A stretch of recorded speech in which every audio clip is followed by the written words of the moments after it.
The New Orleans Jazz and Heritage Foundation promotes, preserves, and perpetuates music, culture, and heritage through programs, cultural, educational, and economic activities year-round. Learn more at jazzandheritage.org. This program is brought to you in part by the Eugenie and Joseph Jones Family Foundation, a local foundation proud to support education, the arts, and culture in the greater New Orleans area.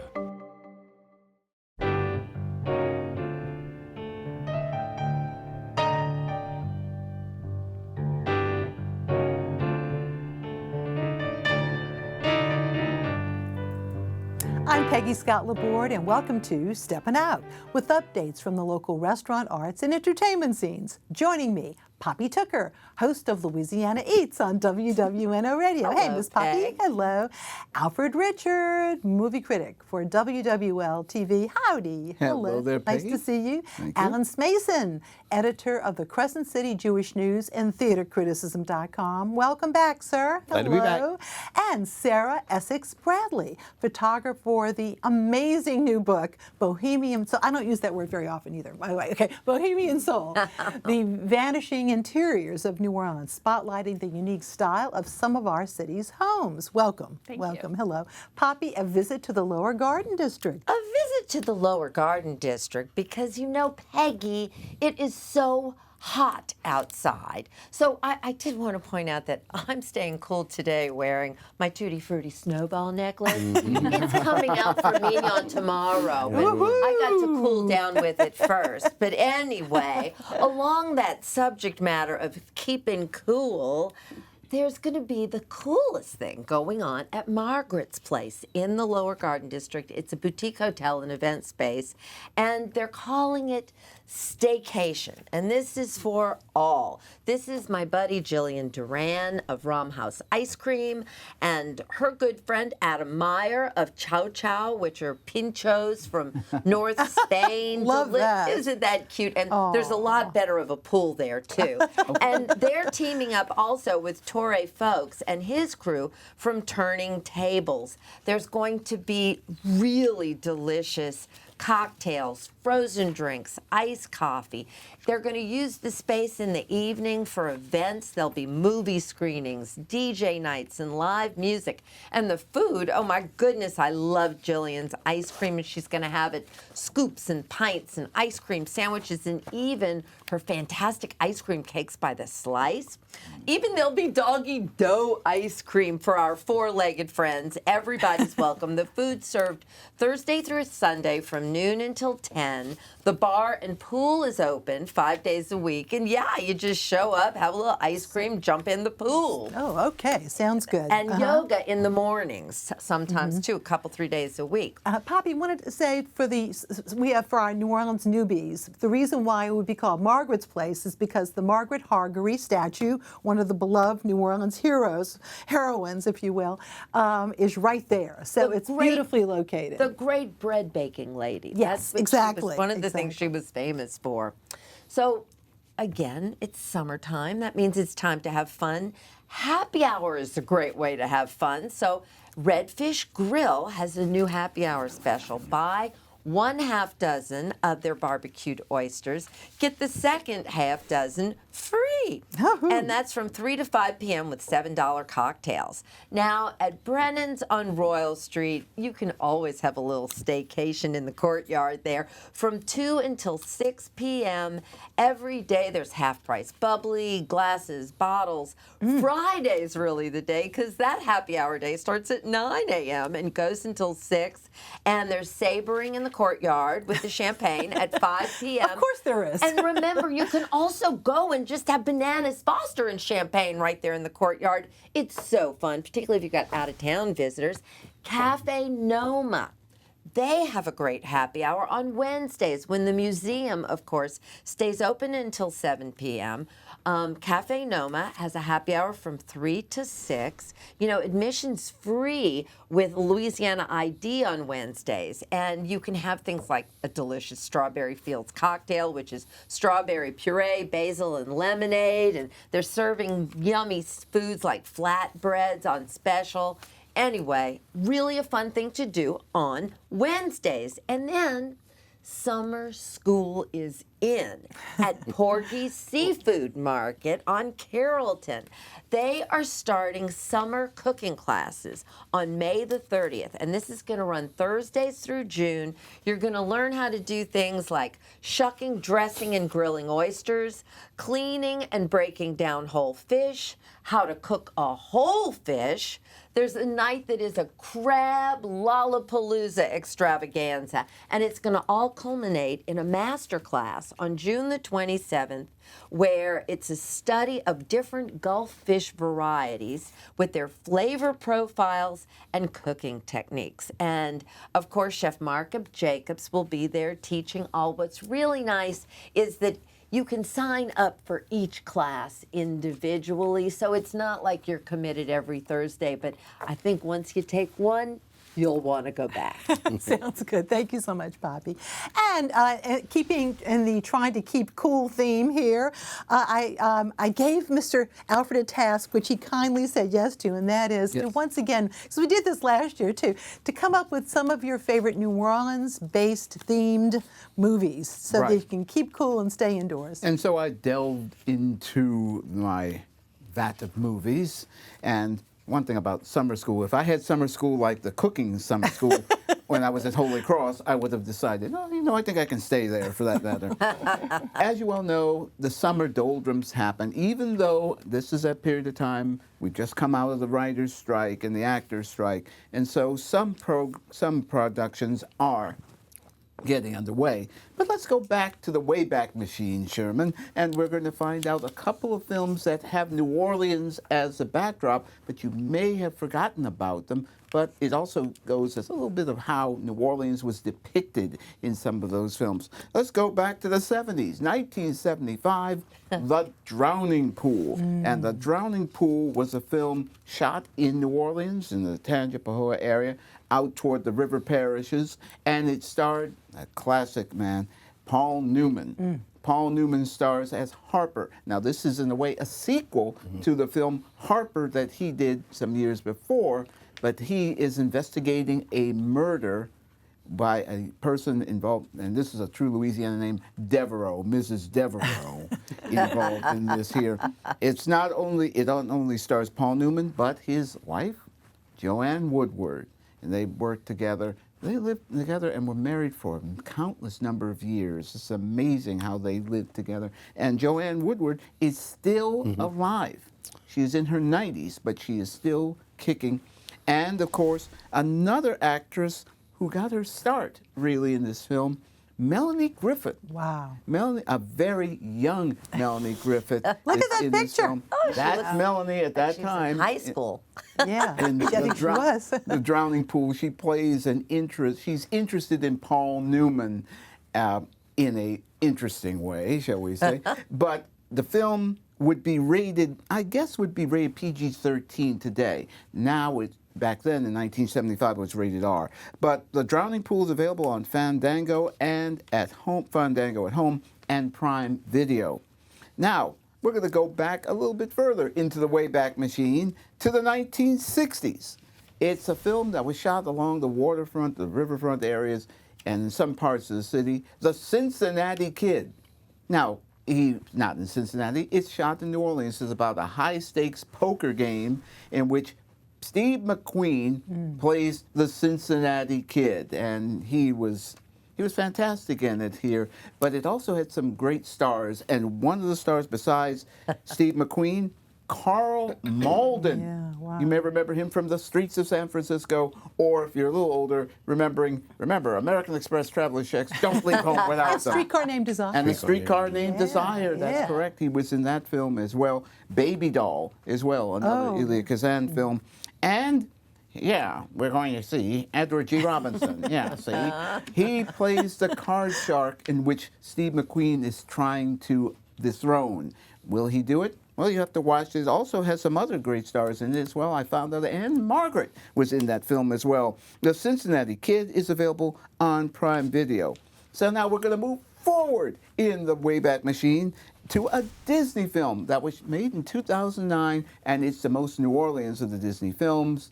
And I'm not talking about the Haunted Mansion. We're talking about The Princess and the Frog. And The Princess and the Frog, the reason why I picked that one is, of course, recently I had the opportunity to go over to Dookie Chase. And when you go into Dookie Chase, you see that piece of artwork that shows the late, great Leah Chase and the character who was inspired by Leah Chase, Tiana. She is the first African-American princess of the Disney franchise. So Leah Chase, she was a great lady, and I remember when I went there and she said, "I love you" as a 6'10" stomper.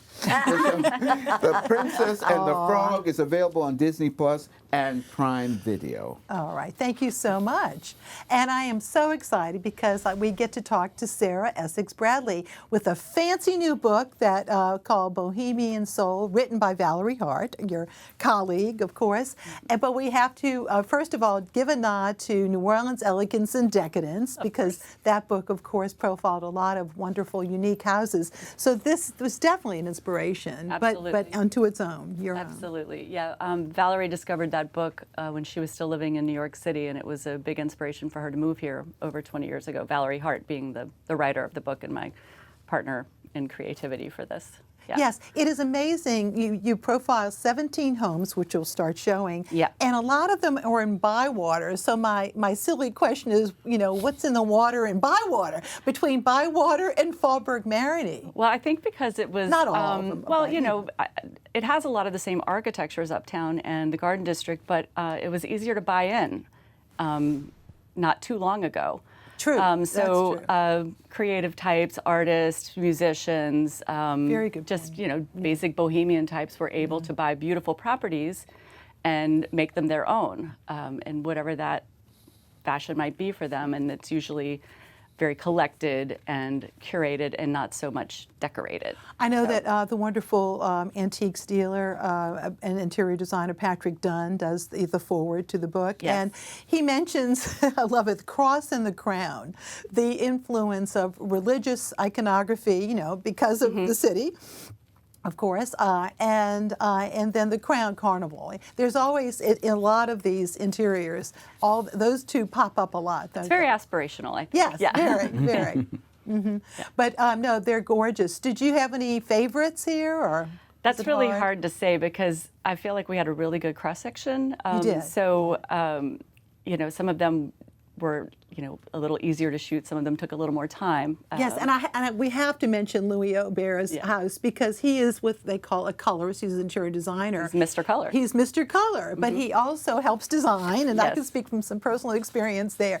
The colors for your exterior, and so much more. But he's a great guy. I was glad to see him in. Yeah. I know one of his favorite colors is white, and so to see the interior of his house green. Just the kitchen is white. Yeah, okay. If you're ever at a cocktail party and Louis is there, go stand next to him. And He's of course, great. Press and Sally Ann Glassman's house is just full of her art and magnificent too. Yes. And here's a great house too. Now you've got some exciting things coming up, and some of them in New York. Yeah, we're really thrilled that the Rizzoli bookstore, their flagship store, is going to hold a book party for us. Who is the publisher? Yeah, we should the mention. publisher, and they're going to do a book launch event for us on June 6th. So if anyone is in New York, come by. We'd love to have New Orleans represented in full force, or if you have friends there, please let them know June 6th at the Rizzoli bookstore. Okay, and then jumping to June the 20th here in New Orleans. Yeah, Banana Manor, which is an amazing rug store that I only just learned about, and actually just bought a rug there not too long ago. And that's open to the coincidentally. public? Open to yes, the public. Okay. Yes, they're having a big interior designers event, but anyone can go. You just RSVP, and they'll be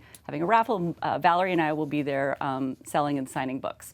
Oh, that's great. Okay, now not every book has its own playlist. Explain that. Well, I've been longtime friends with David Cunion, who's the curator of the New Orleans Jazz Museum, and I asked if he would create a playlist inspired by the book. So if you go to Spotify and just search for Bohemian Soul, or if you look, his handle is Jazz Lunatique, but you'll find it, and it's fun, and it's not what you expect it's going to be. So it's not very typical, but it's fun to put that on in the background and flip through the book. But congratulations. Thank the you. book is beautifully done. And you can see all my Post-it notes in the book, like some great ideas come from it too. Thank you. Mr. Allen. Well, it used to be a great tradition across America. Broadway performers of great repute would actually tour, like Yul Brynner in The King and I, across America in the same roles that they originated on Broadway. Well, the vagaries of life on the road and, of course, getting locked into a contract for more than a year, seemed to be a little off-putting for most of the people who are on Broadway. But Rob McClure, a twice-nominated Tony actor, is simply fantastic in the role of Mrs. Doubtfire. I have to tell you, it's a truly gifted performance. He's got an enviable mimicry of voice. He's almost possessive of superhuman fluidity of motion. He demands the rapt attention of all the audience members. And I got to tell you, this is something you do not want to miss. Mrs. Doubtfire, of course, based on the film classic that starred the beloved Robin Williams and the role of Daniel Hillard, a man who wanted so much to spend time with his own kids that he assumed the identity of a Scottish nanny. But even more so, a juicy role like this is the opportunity for Rob to work side by side with his real-life wife, Maggie Lackas, who you see there. It's just too much for him to pass by. She more than holds her own in her role as Miranda Hillard. And in addition, there's a supporting cast and ensemble. They all do a great job in translating the superb musical with music and lyrics by brothers Wayne and Carrie Kirkpatrick, and with a book written by Carrie Kirkpatrick and John O'Farrell. That's the same team that was responsible for Something Rotten. And yes, the laughs are big time. The dance numbers also well choreographed and executed by Lauren Lataro, with original direction by Jerry Zaks. But at the heart of this piece, besides all the fun, is a dad's love for his kids and a desire to be with them at all costs. Also, a big shout out to the oldest of the children. This is Giselle Gutierrez, who possesses a lovely voice, and she really does a great job acting as well. Mrs. Doubtfire will end its national tour here at the Sanger this weekend. It's one of the best examples of star power from Broadway you'll experience. Do not miss it. And Poppy, you were there, so you agree, right? It was great. Meanwhile, over at Rivertown Theater's Performing Arts, they're getting ready to put the finishing touches on Sister Act. And that, of course, is the Alan Menken musical that previously had been seen here a couple of times at the Sanger and JPAS. This time, Jennifer Bullock on the left there is playing Dolores Van Cartier, a woman on the lam and hiding out in a convent from her murderous boyfriend. It's directed by Gary Rucker, with other notable sisters, including Jordan Lawrence as Sister Mary Patrick, and you see her there, and Mary Claire Eastland as Sister Mary Robert, who's a novice.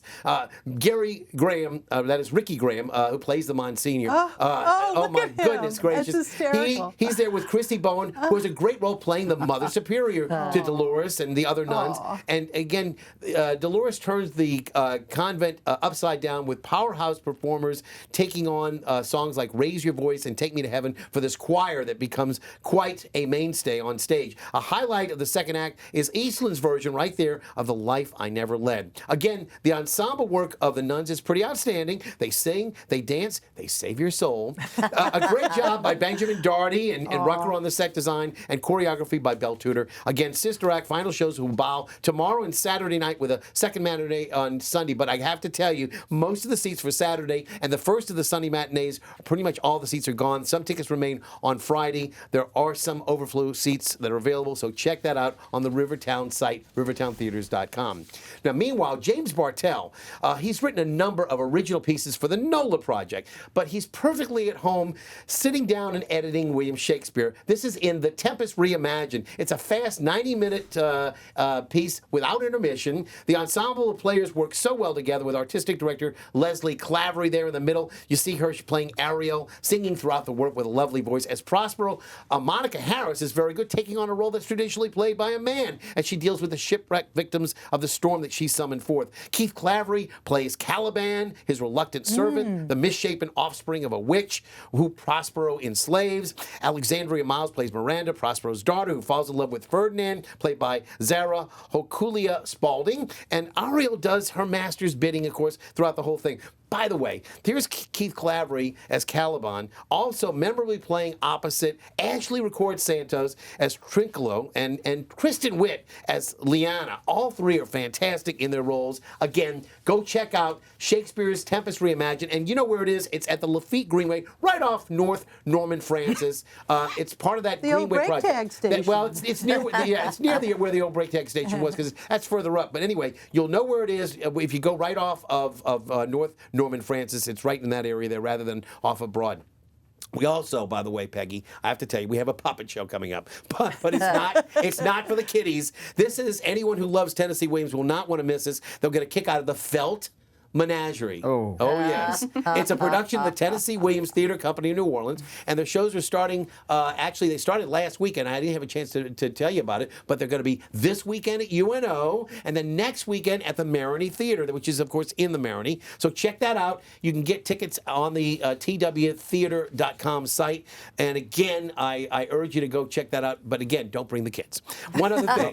Intramural Theater is producing an entirely new work at the Music Box Village Schoolhouse. That's at 2557 North Rampart Street. This is called the Bermuda Can Company. It's set in present-day or near present-day New Orleans as a prototype for a new reusable, resealable aluminum can goes missing. And I'm not going to say much more about that, but it's all about New Orleans and directed and written by Bennett Kirshner, along with T. Clark and Maddie Zins. The show also stars Lauren Wells, Mary Langley, Mary Davis, and Topher Johnson, among others. For tickets, go to www.intramuraltheater.ticketspice.com/BCC, or just go to intramuraltheater.org, and you'll find the information there. All right? Thank you very much, Alan. I like your seersucker suit there. Thank you. Sir. Okay. Poppy, time for Picks of the Week. Alan's seersucker suit and Tales of the Cocktail. Two true signs Yes. that it's summertime. Yes. The tickets just went on sale. Those things sell out. The tasting rooms, the seminars. If you are a Tales lover, get on the site and buy your tickets. All right, thank you. Alfred. I have been working with the great people at Warren Easton High School for a number of years. Warren Easton Charter High School, I have to make sure I clear that up. And they're celebrating their 110th anniversary. And here's a piece of artwork that you can own with the depictions of Arthur Hardy, Adonis Rose, Trombone Shorty, Flatboy Jizz, Louis Prima, and Pete Fountain, all esteemed musicians and artists who went to Warren Easton. And you can get this on the website, Warren Easton Charter High Network for Good, that's a lot of words, for good.com/projects. It is done by a great local artist, Kenneth Scott Jr., so it's perfect to put in your home. All right, incredible. Alan. Okay, so the Resident Equity Company of New Orleans, that's the Crescent City stage, they're returning to the Marquette Theater stage on the Loyola campus, and they're going to be presenting something called The Cake. This is a piece by Becca Brunstetter, and it's a play. There's Laura Grice, who plays the baker, a conservative valued lady who is asked to make a cake for an upcoming wedding for, as you can see, two brides on the side there, and it's sort of a thought-revealing kind of piece. Becca Brunstetter's The Cake will be playing May the 31st through the 16th of June at the Marquette Theater. I'll see you at the theater. Thank you. And now my picks. Time for the Bayou Boogaloo from Friday to Sunday. Music, food, large art market, even stand-up comedy at Bayou St. John and Orleans Avenue. BayouBoogaloo.com for tickets.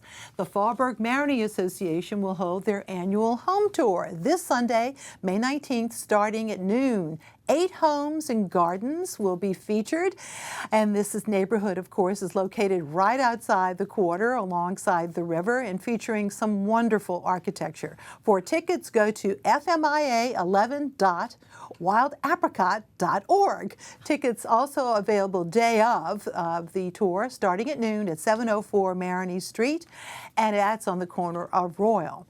The Spanish Navy training tall ship Juan Sebastian de Elcano will be available for public viewing on Monday from 4 to 6 and Tuesday 11 to 1 and then 3 to 6. It's a schooner bark and it will be docked at the Julia Street Terminal. It's free. An exhibit of 1984 World's Fair memorabilia close to my heart is now on view at the West Bank Regional Library in Luling off Highway 90, and that's at Lakewood Drive in St. Charles Parish. Hard to believe it's been 40 years. The exhibit was assembled by Jeff Rue. Speaking of the World's Fair, Poppy, any good memories of the fair? Oh my goodness, the gondola. It thrilled me. You took the gondola. God bless you. I was too scared.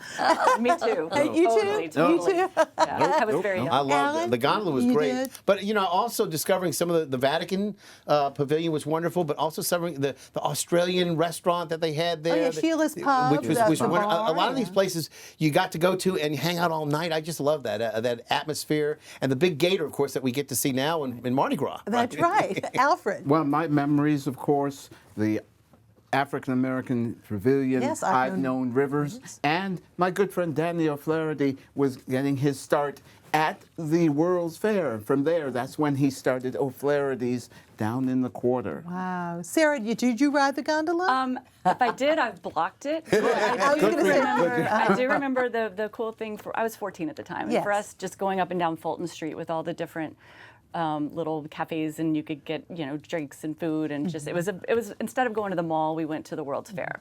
Well, that sounds pretty good. Yeah.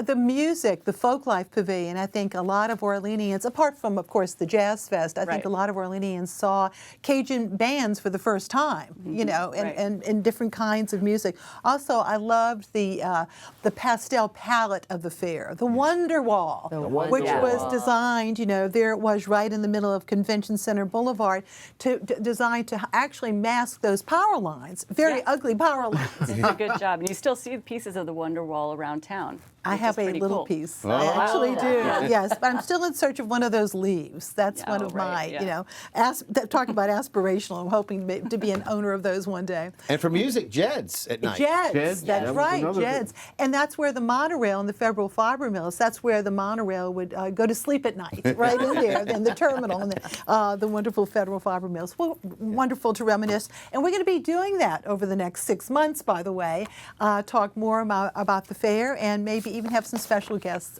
in addition to these special guests. Thank you very much for watching. Good night.